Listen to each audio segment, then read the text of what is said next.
नमस्कार, बिहार तक पर आप देख रहे हैं बड़ा सवाल। और बड़ा सवाल में आज का सवाल ये है कि एक ऐसा बिहार है जहां पर हर नेता पलटी मार है। जिस तरीके से एक बार फिर से बिहार के मुख्यमंत्री नीतीश कुमार पलटी मारने के लिए बिल्कुल तैयार बैठे हैं, उसके बाद सवाल खड़े हो रहे हैं कि आखिर बिहार में जो तमाम राजनीतिक दल है वो आखिर इतने बार पलटी क्यों मार रहे हैं और आखिर पलटी मारने में उन्होंने कैसे एक तरीके से कहें तो महारत हासिल कर ली है। बहरहाल नीतीश कुमार एक बार फिर पलटी मारने वाले हैं, एनडीए में वो आने वाले हैं और इसके बाद नई सरकार बनाने वाले हैं।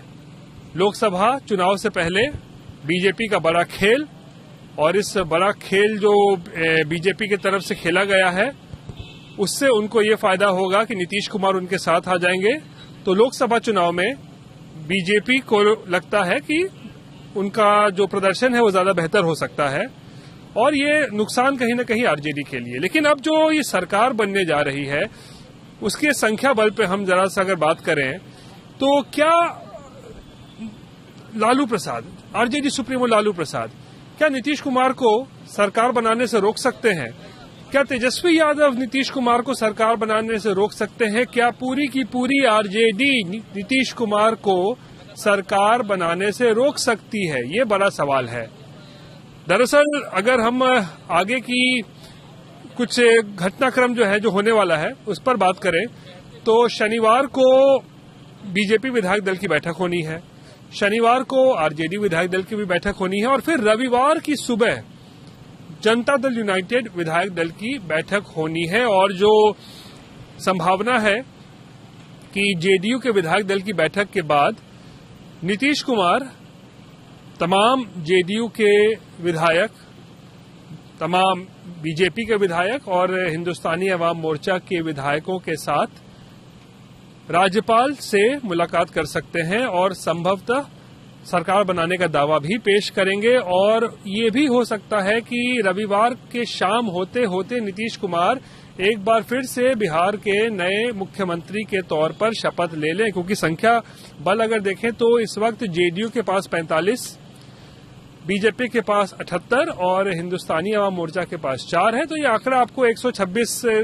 27 के आसपास चला जाता है, जो कि मैजिकल फिगर जो है, यानी कि जो मैजिक फिगर है 122, उससे ज्यादा है। तो नीतीश कुमार को सरकार बनाने में कोई दिक्कत नहीं होगी। लेकिन दिक्कत किससे होने वाली है? दिक्कत होने वाली है लालू प्रसाद को, दिक्कत होने वाली है तेजस्वी यादव को। किस तरीके से 1.5 साल में ही नीतीश कुमार पलट गए। बड़े बड़े दावे किए जा रहे थे नीतीश कुमार की तरफ से, मर जाएंगे लेकिन बीजेपी में नहीं जाएंगे।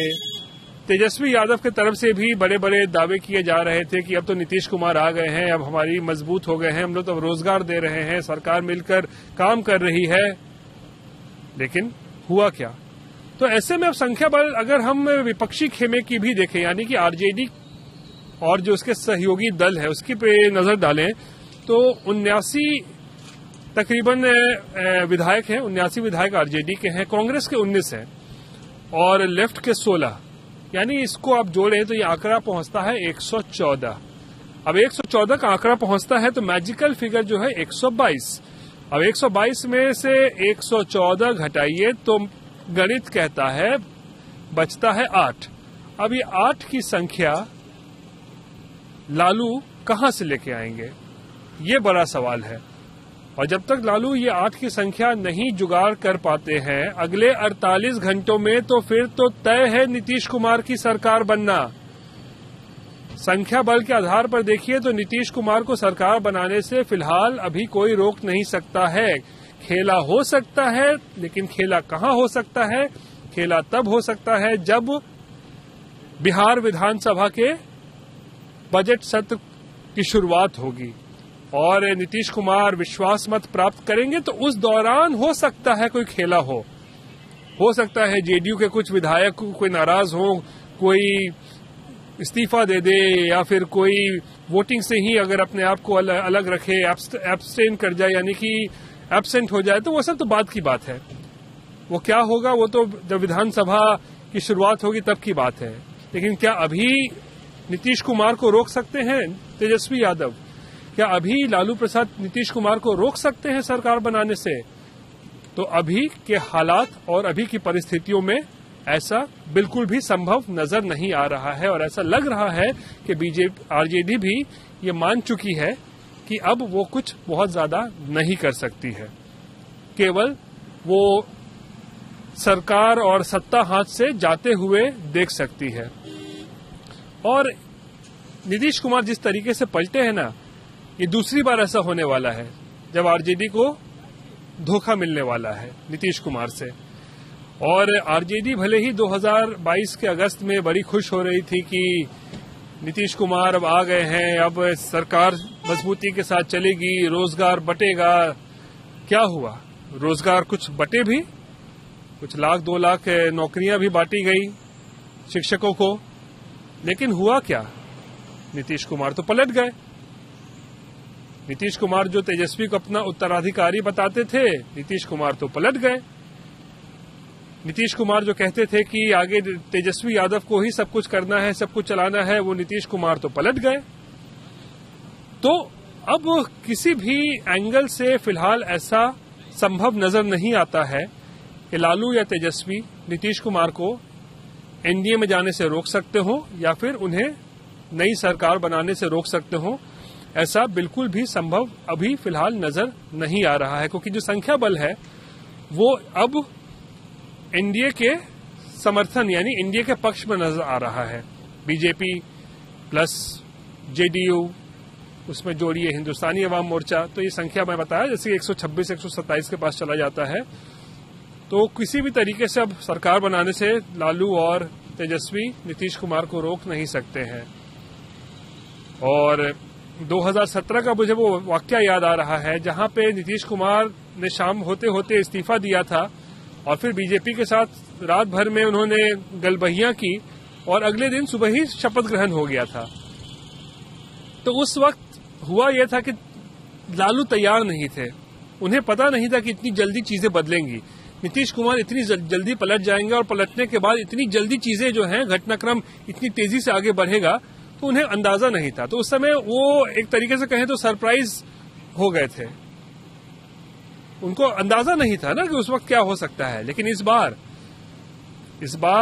आरजेडी सुप्रीमो को अंदाजा तो था कि नीतीश कुमार क्या कर सकते हैं, क्या नहीं कर सकते हैं, पलट सकते हैं, नहीं पलट सकते हैं, सबको अंदाजा था।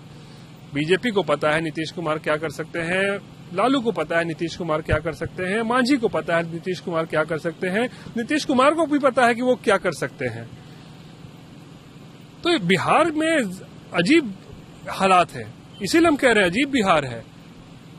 ऐसा लग रहा है मानो कि हर दल पलटी मार है। यही बीजेपी नीतीश कुमार को कोस कोस कर क्या क्या नहीं कहा करती थी, पानी पानी पी पी कर जो है उसके खिलाफ भला बुरा क्या क्या नहीं कहती थी। लेकिन राजनीति है, संभावनाओं का खेल है, दरवाजे बंद हो रहे हैं, दरवाजे खुल रहे हैं, दरवाजे नहीं खुल रहे हैं तो रोशनदान खुला हुआ है, रोशनदान के जरिए नीतीश कुमार आ जाएंगे अब एनडीए में। तो ये बिहार है। और अब लालू इस बार तैयार तो थे, उन्हें इस बात का अंदाजा तो था कि बड़ा खेल हो सकता है, लेकिन संख्या बल जुटाने में लालू नाकामयाब नजर आ रहे हैं।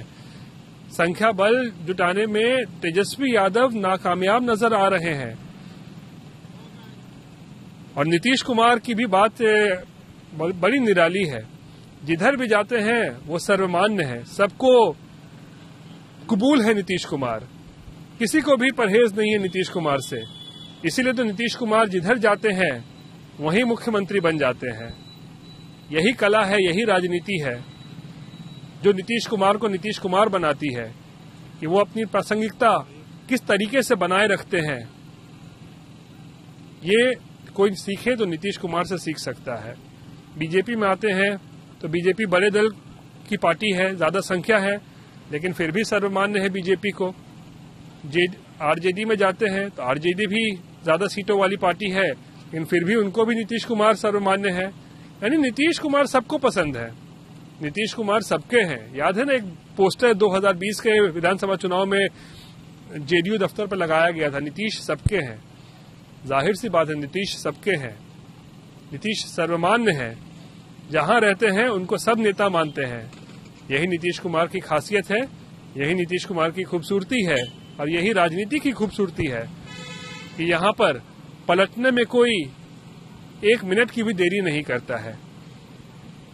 और शायद राजनीति इसी को कहते हैं जहां पे दरवाजे कभी बंद नहीं होते हैं किसी के लिए भी।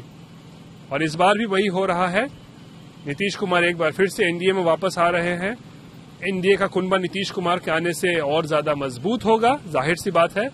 और संभवतः लोकसभा चुनाव में नीतीश के एनडीए में आने से बीजेपी को इसका बड़ा लाभ मिल सकता है। लेकिन बड़ा सवाल हमारा यही है कि अब लालू और तेजस्वी का क्या होगा। ईडी की कार्रवाई तो ऐसी चल ही रही है। लैंड फॉर जॉब घोटाला हो, आईआरसीटीसी घोटाला हो, उसमें जांच पड़ताल तो चल ही रही है। तो क्या अब नीतीश के इधर आने के बाद क्या अब कार्रवाई उस पर तेज हो जाएगी, ये बड़ा सवाल है। लेकिन सबसे बड़ा सवाल ये कि क्या नीतीश को सरकार बनाने से लालू और तेजस्वी रोक सकते हैं, तो अभी ऐसा नहीं लग रहा है। ये थी बिहार से जुड़ी हुई आज की बड़ी खबर। बाकी की तमाम खबरों के लिए आप लगातार देखते रहिए बिहार तक और मुझे आज के लिए दीजिए इजाजत। नमस्कार।